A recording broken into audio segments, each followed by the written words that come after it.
日本の語ろう。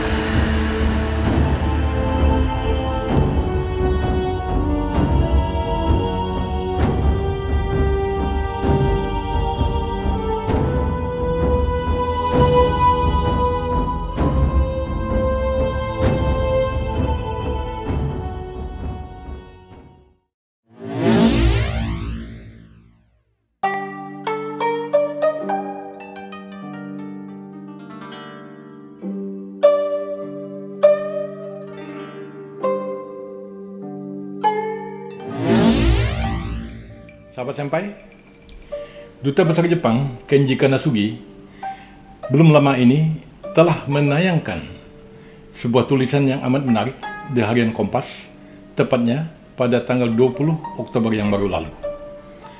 Judul tulisan itu adalah Kerjasama Pertahanan Indonesia-Jepang dan Stabilitas Kawasan. Orang mungkin kaget, wah, Jepang berbicara tentang pertahanan. Nah, di situ justru itu yang akan kita bahas dalam tayangan kita kali ini.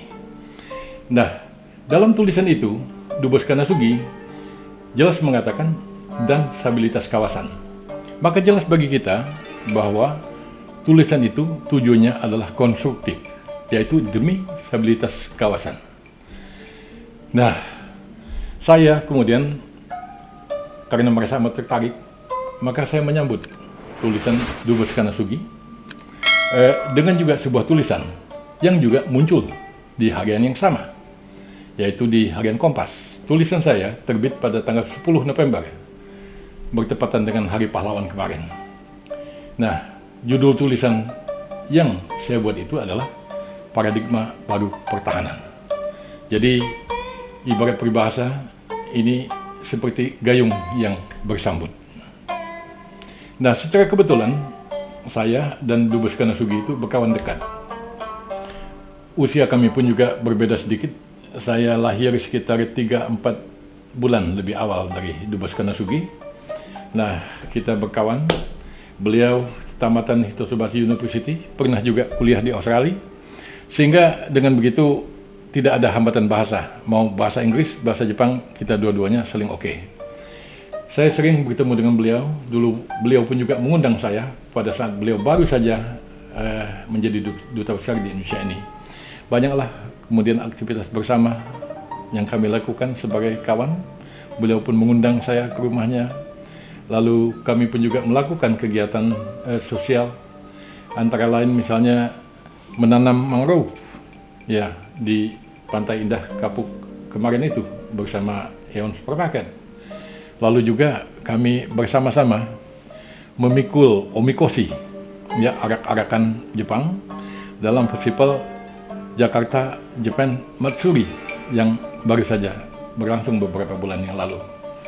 Nah, kita sering kongko-kongko, ketawa-ketawa. Jadi pas membaca tulisan Dubes Kanasugi itu, wah, saya pikir ini sebuah tulisan yang luar biasa, yang tidak boleh diabaikan begitu saja dan perlu ditanggapi atau disambut dengan baik. Muncullah tulisan saya tadi.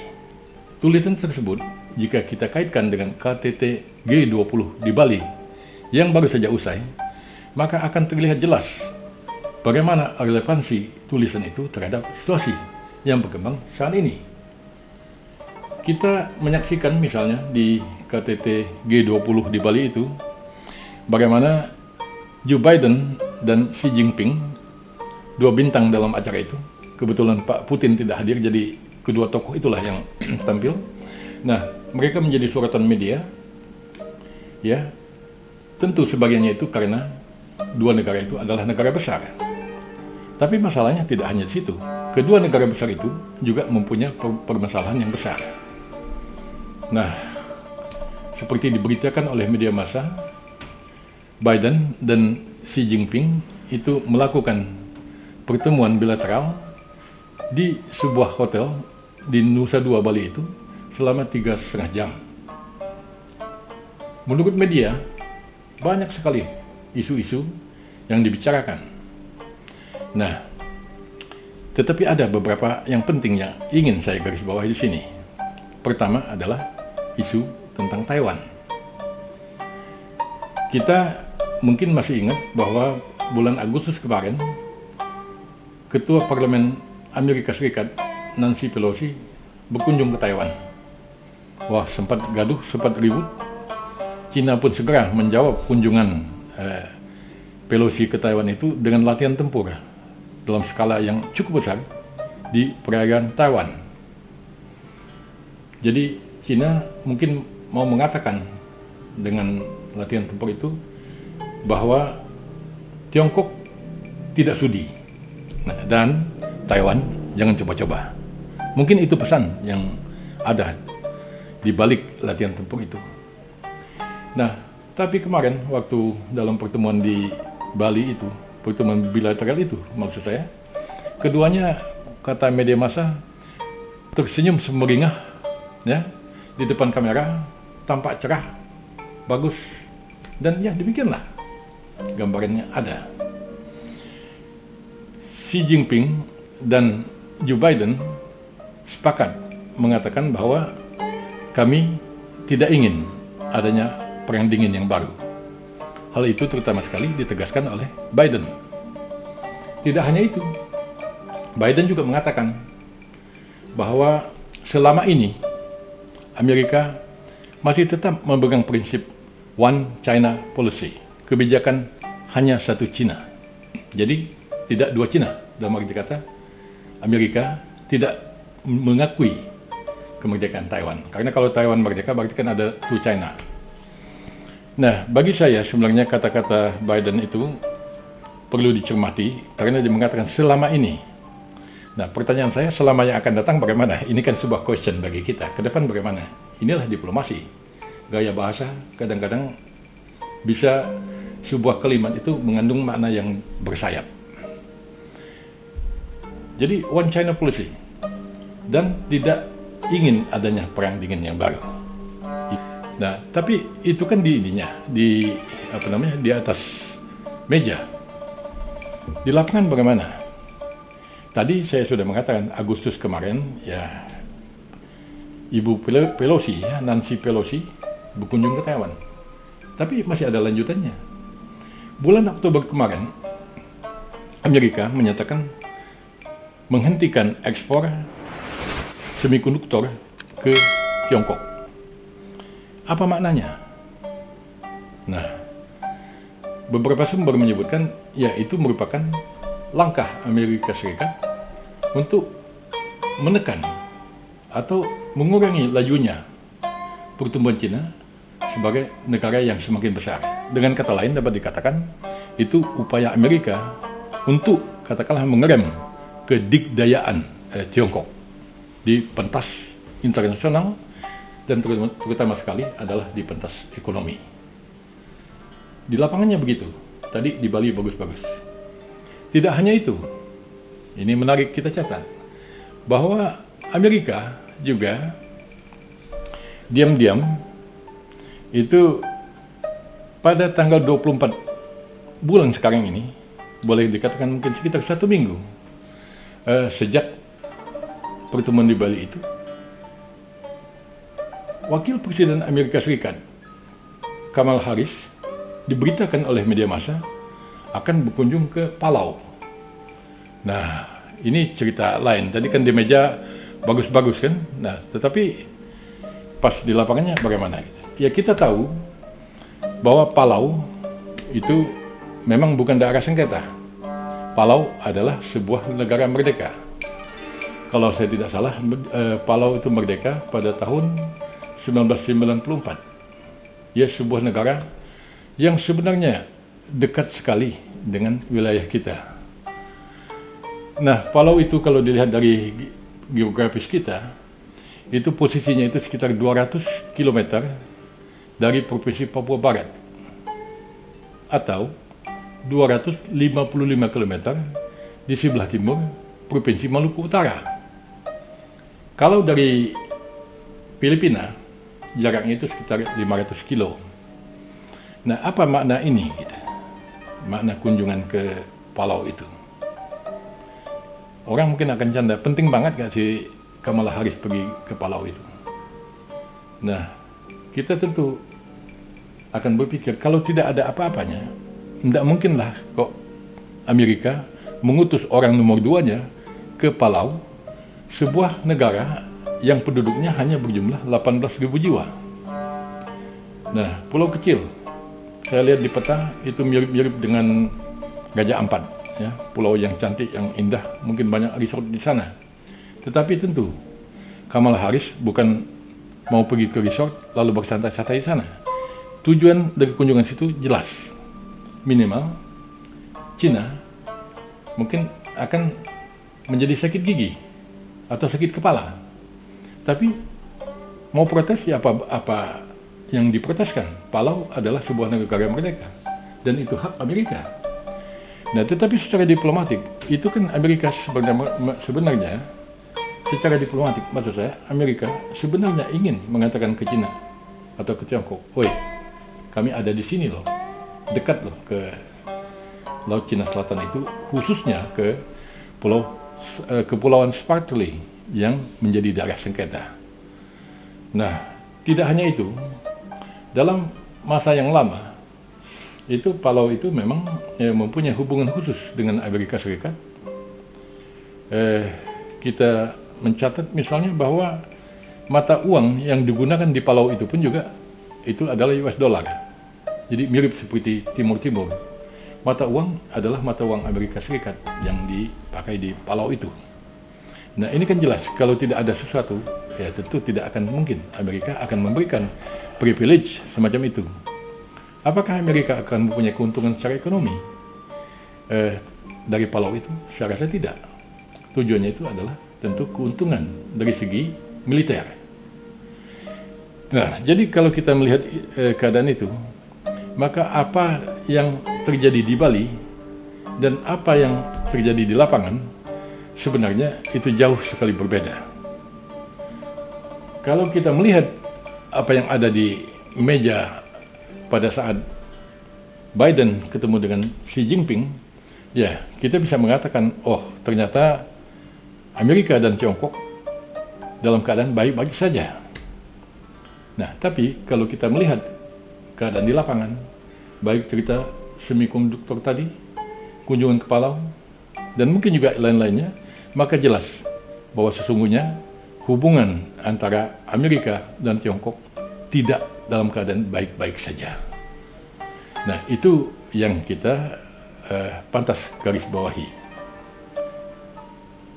Nah, kalau kita kaitkan dengan Spratly, memang keadaannya cukup merepotkan. Ya, karena dalam konteks Laut Cina Selatan, yang tentu saja Palau tadi itu tujuannya pasti untuk pengamanan kepentingan Amerika di Laut Cina Selatan itu. Nah, itu kalau kita melihat ya, situasi di Laut Cina Selatan itu, situasi itu memang amat complicated. Nah, klaim misalnya di Laut Cina Selatan itu meliputi atau melibatkan banyak negara, termasuk negara kita sendiri, Indonesia, Malaysia, Brunei, Filipina, Vietnam, dan bahkan juga Taiwan. Sengketa dengan siapa? Ya, sengketa dengan Cina, dengan Tiongkok tentang wilayah itu. Itu merupakan wilayah yang amat penting. Ya, dari lalu lintas perdagangan misalnya itu besar sekali, ya, angka perdagangan yang melewati Laut Cina Selatan itu. Dan kemudian juga sebenarnya di luar masalah-masalah itu, di Laut Cina Selatan itu juga terkandung minyak bumi dan gas. Nah, dikabarkan begitu. Jadi ini masing-masing saling klaim, saling apa segala macam. Keadaan memang cenderung tidak stabil. Itu keadaan cenderung meletus, berubah menjadi kobaran lautan api. Nah, tidak hanya itu, ya. Kalau kita lihat masalah klaim terhadap wilayah itu, klaim Tiongkok terhadap Spratly sebenarnya telah ditolak oleh Mahkamah Internasional pada tahun 2016 yang lalu. Tapi yang menjadi masalah adalah kalah di arbitrase internasional, Tiongkok masih tetap saja kekeh mengklaim wilayah itu dengan menggunakan peta masa silam yang mereka miliki. Nah, tidak hanya itu, Tiongkok dikabarkan juga itu melakukan reklamasi di Spratly itu. Nah, reklamasi bukan hanya sekedar reklamasi ala kadarnya, tetapi Tiongkok menurut media massa juga diberitakan telah membangun landasan pacu untuk pesawat tempur di Spratly itu. Nah, keadaan ini membuat situasi di Laut Cina Selatan tadi menjadi semakin menjelimet. Jepang misalnya ikut juga bereaksi, walaupun dalam sengketa wilayah Jepang tidak terlibat di Laut Cina Selatan itu, mobil khusus di daerah Spratly tadi. Tetapi Jepang merasa, loh kalau ada landasan pacu militer di situ, bagaimana ini lalu lintas dagang saya di situ dan segala macam ya, arus barang saya segala macam itu mungkin akan terganggu. Jepang pun juga bereaksi. Nah, saya mengatakan tadi keadaan ini complicated. Akan lebih complicated lagi kalau kita ikut memperhitungkan Korea Utara. Loh, apa hubungannya Pak Yusron? Apa hubungannya Senpai dengan Korea Utara? Ya, Korea Utara selama ini kita tahu gemar sekali ya menembakkan rudal mereka ke perairan Jepang. Ya, kalau itu masalah Korea Utara dengan Jepang lah, Pak Yusron.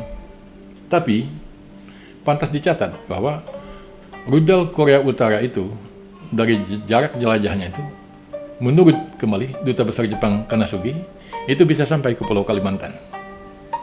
Ya, tentu kita punya hubungan baik dengan Korea Utara. Itu tentu berkat Bapak Besar kita Bung Karno ya, yang bersahabat baik dengan Korea Utara itu. Dan bahkan kita menjadi negara yang unik di dunia ini, yaitu mempunyai kedutaan di Korea Utara dan juga di Korea Selatan. Nah, kita punya hubungan baik, insya Allah tidak akan Korea Utara menembakkan rudalnya ke kita. Bahkan ya, kalau kita melihat hubungan baik tadi, bunga nasional Korea Utara itu adalah bunga anggrek dari Indonesia yang merupakan hadiah dari Bung Karno di masa silam. Saya tahu nama bunga itu, Kim Il Sungia. Nah, itulah bunga anggrek pemberian Bung Karno yang menjadi bunga nasional Korea Utara. Kita punya hubungan baik. Tapi yang ingin saya katakan, tentu kita tidak hanya melihat, oh dia tidak bakal nembak kita. Ya, tetapi dengan jarak jelajah tadi, itu akan cukup ya untuk ikut mengacaukan wilayah Laut Cina Selatan itu. Itu yang penting kita garis bawahi. Itu yang penting kita catat. Nah, kembali ke masalah Palau. Tadi saya katakan secara ekonomi, mungkin Amerika ya praktis tidak adalah keuntungan ekonomi di Palau itu. Tetapi dari segi militer, kita melihat bahwa jarak Palau ke Laut Cina Selatan, termasuk Spratly tadi, itu amat dekat. Kita bisa lihat di peta yang mungkin nanti bisa di-insert. Nah, kalau kita bandingkan dengan dua pangkalan militer terdekat Amerika lainnya, yaitu di Darwin, di Australia, sedikit utara, ya, sekitar Papua situ, Pulau Irian kalau kita bilang di masa lalu, dan dibanding dengan juga pangkalan militer Amerika di Okinawa, Jepang, maka jarak Palau ke Laut Cina Selatan itu amat dekat. Nah, dengan kunjungan tadi Kamala Harris ke Palau, itu jelas secara diplomatik Amerika mengatakan kami ada di sini ya, Tiongkok, lu jangan macam-macam mungkin, walaupun Tiongkok juga bisa bilang juga lu jangan macam-macam sama kami, ya itu urusan mereka lah. Nah, jadi kembali ke masalah pertemuan G20 di Bali, mobil khusus tentang pertemuan Joe Biden dengan Xi Jinping. Saya ulangi sekali lagi bahwa walaupun terlihat bahwa Amerika dan Tiongkok seolah-olah baik-baik saja, tapi di dalam kenyataannya mereka sesungguhnya tidak baik-baik saja. Nah, keadaan ini mengingatkan saya dengan definisi atau pengertian tentang diplomasi yang dibuat oleh komedian Amerika, ya, Bill Rogers, lahir tahun 1879 dan kemudian wafatnya tahun 1935. Sebagai seorang komedian, tentu lucu sekali dia mendefinisikan diplomasi, tapi ini amat menarik. Di samping lucu, ini amat tepat dengan apa yang ada di Bali, ya, dan apa yang ada di lapangan. Diplomacy is the art of saying, "Oh, this is a nice dog," until we can find a rock. Jadi diplomasi itu, kata si Will Rogers, adalah seni untuk mengatakan, "Oh, ini adalah anjing yang manis," sebelum kita menemukan batu untuk dapat melemparnya. Jadi ungkapan Rogers ini amat tepat sebenarnya untuk menggambarkan apa yang ada di Bali yang digambarkan oleh Biden dan Xi Jinping dengan apa yang ada di lapangan, mobil khusus di kawasan Laut Cina Selatan. Jadi kalau kita kembali ke tulisan Dubes Jepang Kenji Kanasugi tadi, dengan mengaitkannya terhadap kondisi yang ada di Laut Cina Selatan, atau tadi hubungan antara Amerika dengan Tiongkok, maka tulisan Dubes Kanasugi itu amat relevan dengan situasi yang ada, yaitu membangun pertahanan atau kerjasama pertahanan Indonesia-Jepang itu merupakan hal yang amat penting. Di situ poin yang saya catat terhadap tulisan Kanasugi, walaupun banyak poin-poin penting lainnya. Nah, kalau bicara tentang membangun pertahanan, itu mungkin ada orang yang akan skeptis, ya. Mungkin ada yang akan alergi. Membangun pertahanan, Pak Yusron, membangun pertahanan, Senpai, beli senjata, membuat senjata. Wah, kapan kita bakal perangnya, katanya. Untuk apa itu bangun senjata?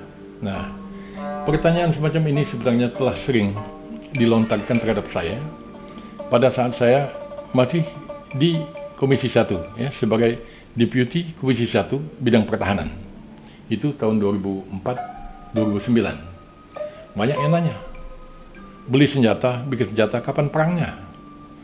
Bukankah senjata itu pada akhirnya menjadi besi tua dan karatan tanpa pernah sekalipun digunakan di medan perang? Nah, itu sudah 2 pertanyaan. Masih banyak lagi. Lalu ada lagi pertanyaan, dalam suasana damai, apa memang betul kita memerlukan senjata? Wah. Lalu dalam konteks sekarang ini, mungkin juga akan muncul pertanyaan, kalau bicara tentang pembangunan industri senjata nasional, memangnya pemerintah kita berpikir ke sana? Nah, bukannya Pak Yusron saja di YouTube-nya yang berpikir begitu, gitu. Saya akan jawab bahwa tidak begitu. Di lapangan pun juga begitu. Tapi saya masih mau lanjut dengan pertanyaan-pertanyaan lainnya yang nanti akan saya jawab. Nah, salah satu pertanyaan penting dalam kaitan membeli senjata atau membuat senjata itu adalah pertanyaan, apakah itu tidak akan membebani APBN? Gitu. Bukannya akan menjadi beban keuangan negara. Nah, sudahlah tadi dikatakan bahwa senjata itu hanya menjadi besi tua yang tidak pernah digunakan di medan perang, lalu juga menghabiskan uang negara. Jawab saya, tidak. Saya akan jelaskan nanti. Nah, muncul lagi pertanyaan, kalau seandainya, ya, pembangunan industri senjata itu kita perluas, bukan saja kerjasama antara Indonesia dengan Jepang, melainkan kerjasama pertahanan ASEAN, di mana Jepang kita libatkan di dalamnya, maka pertanyaannya itu adalah, apakah ASEAN memang berpikir begitu? Dalam hal Jepang, itu juga orang akan bertanya, apa Jepang mau? Itu memang dimungkinkan menurut konstitusi Jepang, konstitusi damai mereka yang melarang, katakanlah, pemilikan kekuatan militer dan seterusnya. Kalaupun juga itu oke, pertanyaan berikutnya adalah, bagaimana implementasinya? Gimana di lapangannya nanti, Pak Yusron? Saya akan menjawab pertanyaan itu satu persatu. Jadi, pertama adalah, mengapa kita harus membuat atau membeli senjata?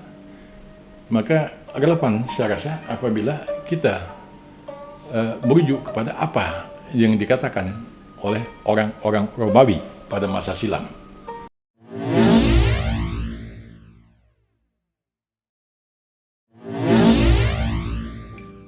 Civis Pacem para bellum, yang kurang lebih dalam bahasa Indonesianya dapat dikatakan, jika Anda mendambakan perdamaian atau jika Anda ingin damai, maka bersiap jugalah untuk perang. Nah, ini kata-kata ini amat terkenal dan dikutip oleh banyak orang. Saya beberapa waktu yang lalu, beberapa tahun yang lalu, pernah juga sampai ke Madrid sana. Nah, itu di museum pertahanan Spanyol di Madrid itu, kalau saya tidak salah tempatnya itu di pintu masuknya itu ada semacam logo, tulisannya yang bagus sekali, tulisannya Civis Pacem para bellum. Kata-kata itu amat terkenal sehingga harus dipajang sana. Bahkan di kita sendiri pun juga, ya. Pak Saidiman, ya, juga secara kebetulan beliau mantan duta besar Indonesia di Jepang, sekaligus juga ya seorang tentara atau militer dan juga pengamat militer pun juga ini di buku yang saya pegang ini menulis buku dengan menggunakan judul Civis Pacem para bellum. Jadi kata-kata di atas memang telah menjadi semacam diktum atau doktrin bidang pertahanan. Jadi yang mengatakannya siapa? Ya, yang mengatakannya ya mereka itu orang Romawi masa silam itu, dan menjadi katakanlah kata-kata yang diikuti oleh banyak orang.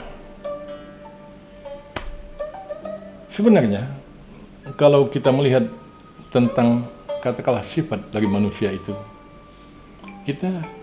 saya rasa akan segera mengerti bahwa karakter dasar manusia itu memang bukanlah damai, melainkan perang. Oh, bagaimana ceritanya ini, Pak Yusran? Gimana ceritanya ini, Senpai? Nah, kita lihatlah misalnya di dalam catatan sejarah yang juga dimuat di dalam dua setidaknya kitab agama besar, yaitu di dalam kitab agama Nasrani atau Kristen dan di dalam Islam. Kita lihat cerita ya Qabil dan Habil atau Abel dan Kain kalau nggak salah di dalam Alkitab. Nah, itu Qabil dan Habil ini adalah anak pertama dan anak kedua Nabi Adam. Apa yang mereka lakukan? Mereka sudah melakukan pertumpahan darah. Itu baru generasi pertama dari Adam, anak Nabi Adam yang pertama dan yang kedua. Loh, gimana ceritanya, Pak Yusran? Ya, sebenarnya mungkin sahabat Senpai juga tahu kisah itu, bahwa Habil dan Qabil atau Qabil dan Habil itu melakukan pertumpahan darah, katakanlah perang lah, ya. Walaupun perang itu harus ramai, ini dua orang, tapi katakanlah perang pakai tanda kutip, itu melakukan perang, ya, pertumpahan darah untuk memperebutkan sumber-sumber yang terbatas atau limited resources. Nah, apa sih yang diperebutkan saat itu? Wanita cantik. Nah, sesuai dengan syariat agama pada masa itu, kawin itu harus disilang, jangan dengan adik pangkuan langsung, disilang. Nah, si Habil dapat yang cantik, si Qabil dapat yang kurang cantik. Dia tidak mau, dia ribut. Nah, berkelailah, dibunuhlah oleh si Qabil, si Habil ini, sehingga tewas. Nah, kita lihat di situ bahwa anak pertama dan kedua Nabi Adam pun telah melakukan pertumpahan darah. Itu sejarah manusia yang ada tertulis di dalam kitab agama. Kalau kita lihat lagi, sebenarnya Bapak Habil dan Qabil dan juga Bapak kita semua pun juga, yaitu Nabi Adam, itu juga sebenarnya bagaimana ya? Saya sulit untuk mengatakan di sini, tapi katakanlah mungkin dalam bahasa mudanya, Nabi Adam pun juga bukan seorang yang amat taat dan mengikuti peraturan, ya, atau aturan-aturan yang telah ada. Dikatakan oleh Tuhan atau Allah Ta'ala, kamu boleh melakukan apa saja di sini, di surga ini, wahai Adam, atau di Eden katanya, atau Jannah kata orang Islam. Tetapi jangan dekati pohon ini. Nah, kita tahu cerita buah terlarang kan? Kalau saya tidak salah di dalam Al-Quran itu dalam bahasa Arab dikatakan la taqraba hazihi sajaratan. Taqrab itu akrab, dekat. Jadi janganlah engkau dekati pohon ini, wahai Adam. Nah, tapi kita tahu kan digoda oleh iblis, lalu Hawa tergoda dan dimakan oleh Adam. Buah terlarang itu. Ya, memang Nabi Adam pada akhirnya bertobat. Si Qabil pun kabarnya juga bertobat. Tapi yang ingin saya katakan adalah bahwa terutama dalam hal Qabil, ya karakter dasar manusia itu memang cenderung untuk melanggar peraturan, dan bahkan dalam konteks Qabil tadi dan Habil itu mereka melakukan pertumpahan darah. Itu poin penting yang kita harus catat. Nah, lalu bagaimana selanjutnya Pak Yusron atau Senpai? Ya kita coba lihat. Ya, saya sempat mengingat-ingat masa kuliah saya di S2 di UI, mungkin sebelum tahun 90, belajar pemikiran politik barat, belajar tentang filsafat dan seterusnya. Nah, itu jelas bahwa setidaknya 3 filsuf besar, yaitu Thomas Hobbes, John Locke, dan Rousseau, itu memang mengatakan karakter manusia itu bukan damai tetapi perang. Nah, jadi kalau si Thomas Hobbes itu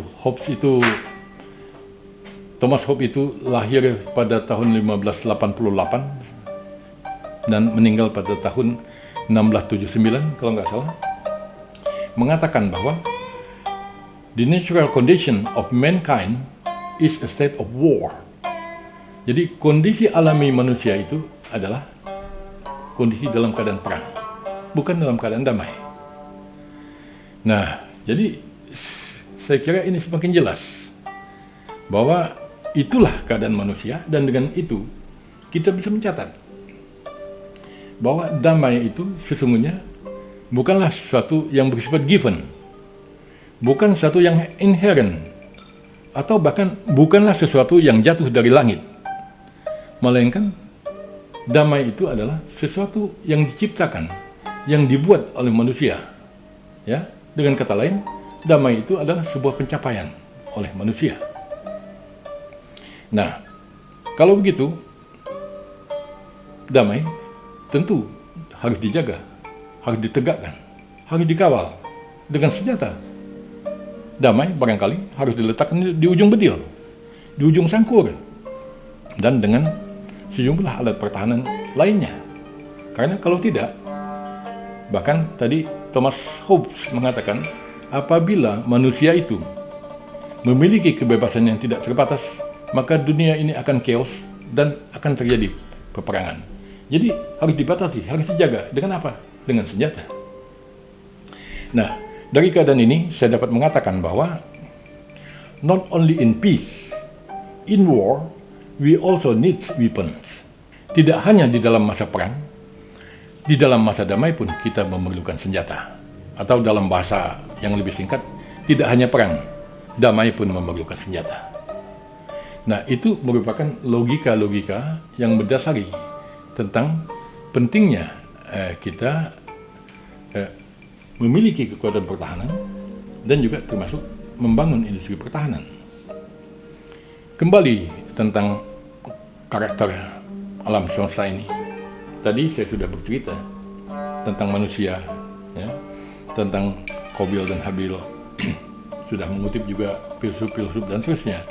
Coba kita lihat di dalam dunia hewan dan dunia tumbuh-tumbuhan. Apa yang akan terjadi? Keadaannya sama saja seperti manusia itu. Kita lihat misalnya, ya, bahwa harimau, kucing atau kelinci tidak punya senjata itu. Sama seperti Qabil tadi, kabarnya sih pakai batu dia remukkan kepala adiknya itu. Nah, binatang juga begitu. Harimau, kucing dan kelinci hanya punya gigi dan cakar. Dia gunakan gigi dan cakarnya itu untuk apa? Untuk berkelahi, ya untuk perang juga. Di tumbuh-tumbuhan bagaimana Pak Yusron? Nah, kita lihat bahwa paling tidak ya, yang jelas terlihat itu adalah pada 3 jenis tanaman. Pertama, akasia. Kedua adalah cemara. Saya tidak tahu cemara jenis apa, tetapi di Jepang itu amat banyak cemara jenis itu. Dan ketiga adalah ilalang. Nah, ketiga pohon itu ya, pohon akasia, kalau di hutan kita tebar saja, tidak usah banyak-banyak lah, barangkali 1 sendok teh biji akasia itu dalam mungkin 10-20 tahun itu akan semakin berkembang, dan akhirnya hutan itu akan menjadi hutan akasia. Ya, kenapa? Ya karena akasia punya tadi katakanlah kebebasan yang tidak terbatas itu, dia kuat. Pohon cemara juga begitu. Maka di Jepang banyak sekali pohon cemara. Konon kabarnya itu cemara dimasukkan dari luar, ditanam di Jepang, pada akhirnya juga Jepang kewalahan. Sehingga gunung-gunung dan hutan Jepang itu didominasi oleh pohon cemara itu. Ilalang juga sama. Lihatlah, kebun kalau nggak kita urus, kalau nggak kita cabuti, itu habis pohon-pohon lain, disikat oleh ilalang. Nah, jadi sebenarnya hasrat untuk berkuasa dan menguasai itu memang luar biasa. Jadi di sini jelas saya telah menjawab tentang pentingnya senjata bagi kita, bagi negara, bagi sebuah bangsa. Sampai di sini saya rasa uraian saya tentang pertanyaan pertama tadi sudah cukup. Ya. Saya ingin beranjak ke pertanyaan kedua, yaitu tentang senjata yang tidak digunakan di medan perang atau senjata yang pada akhirnya menjadi besi tua tadi. Apa tidak mubazir itu, Pak Yusron?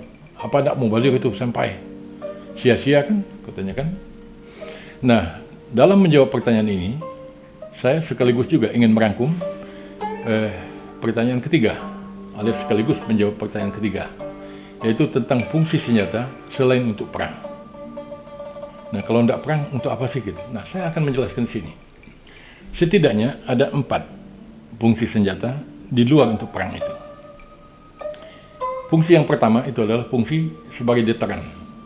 Jadi fungsi pencegahan. Yang tujuannya itu adalah membuat agar musuh tidak menyerang atau tidak dengan mudah menyerang. Kalau kita kuat, orang akan mikir-mikir, wah nyerang dia bisa gua habis ini. Nah itu fungsi senjata di luar fungsinya untuk perang tadi. Jadi fungsi pencegahan perang. Yang kedua apa? Yang kedua adalah fungsi diplomasi.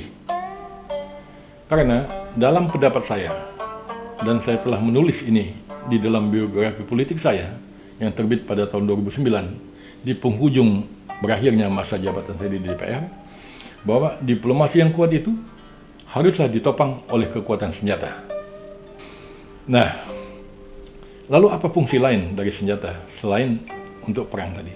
Fungsinya itu adalah untuk penguasaan teknologi.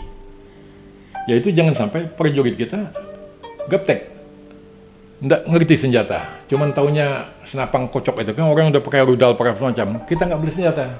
Ya, bagaimana prajurit kita, bagaimana kemampuan tempur kita kalau kita tidak membeli senjata?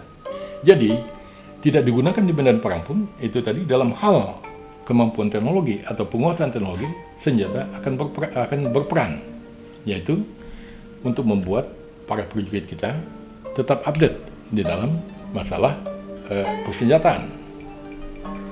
Ada satu lagi fungsi, barangkali banyak fungsi lain, tapi cukup saya menyebutkan 4 saja, yaitu fungsi asuransi. Jadi senjata itu seperti asuransi. Nah, dengan logika asuransi, kan kita bisa berpikir begini, saya misalnya membeli asuransi kecelakaan lalu lintas, mobil saya asuransikan, saya bayar sekian. Masa ininya berapa lama? 1 tahun. Nah, pada saat 1 tahun berakhir, itu ternyata tidak terjadi kecelakaan. Apakah saya akan mengatakan sia-sia saya membeli asuransi? Apa saya akan bilang, wah sial betul ya saya beli polis asuransi, kenapa saya nggak ditabrak mobil ya? Kenapa mobil saya tidak nabrak pohonnya gitu? Ya ini kan jalan pikiran yang aneh. Kita justru mengatakan alhamdulillah, syukur bahwa tidak terjadi kecelakaan. Tapi kalau terjadi kecelakaan, kita siap kita punya asuransi. Nah, itulah senjata tadi.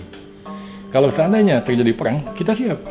Ya, tapi kalau nggak ada perang, ya kayak beli asuransi tadi lah. Itu logikanya. Jadi, dari sini jelas bahwa memiliki senjata, membeli senjata, dan membangun industri senjata itu tidak akan menjadi sesuatu yang sia-sia. Sahabat senpai, kita mungkin masih punya beberapa pertanyaan yang belum dijawab.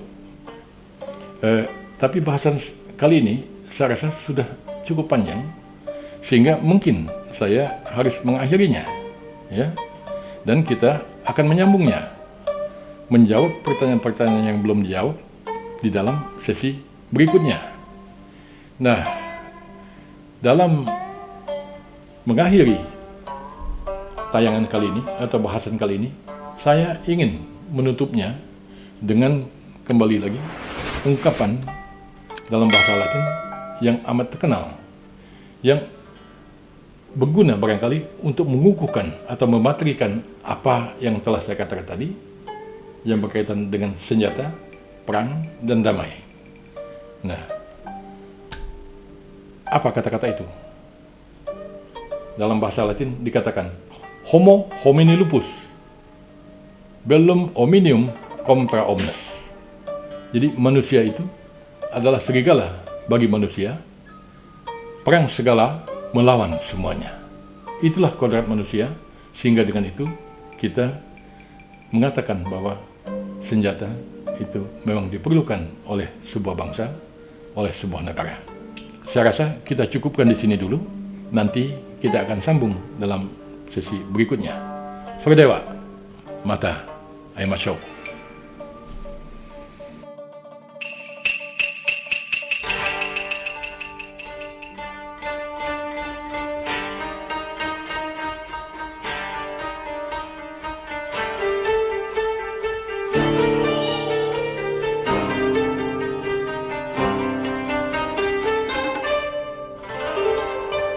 Nihon no Kataro!